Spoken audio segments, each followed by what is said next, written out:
He. Telefonda selam. Ha. Ne dersin, ne var ne yok. Ha. Değişeceksin telefondan danışırım. He. Yok hep usta onda garbonlar diye birbirine kişi okşuyor. Baldızımdı. Yine bunların neslinde bir de kişi varsa öyle baldızımdı valla. He kanam. Ya sonra zehirleşerik. Hekimle danıştım ya. Yine aldılar. He yap sağ ol.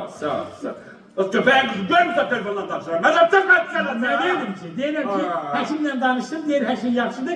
Maksimum sabah seher tezden eve bırakacaklar. Yaxşıdır. Her şey yatsa kimse az gelip həkimdən danışırsan.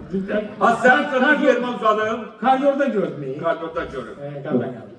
Tanımadığın kişilere danışma. Hekim değil, işi diyor da. Yani hani böyle ben o hekim kimi danıştım ondan. Ben bana diyorum çakkal diyeceğim. Çakkal kimdi, kardeşimi değilsen. Erdan ha? Onlar hesap olmuyor ve o yaxşıdır. Olmaz lan ha. Pis adama ne olacak ki? Pis adama hiç de olmaz. Evet.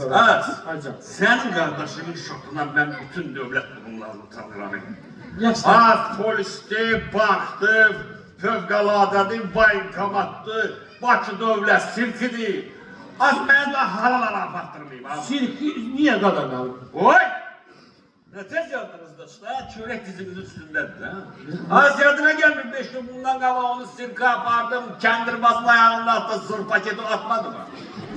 Kendirbaz tepesüste yere gitti, bu oyunun bedenine girmedi mi? Elə bil ki, Lev olacaksın. Oldu qadağan.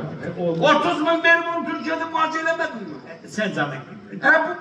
Bu zibilleri saymırsın. Kurban olun. Allah evazin versin. Canın sağ olsun. Canım da bak görsen böyle sağ.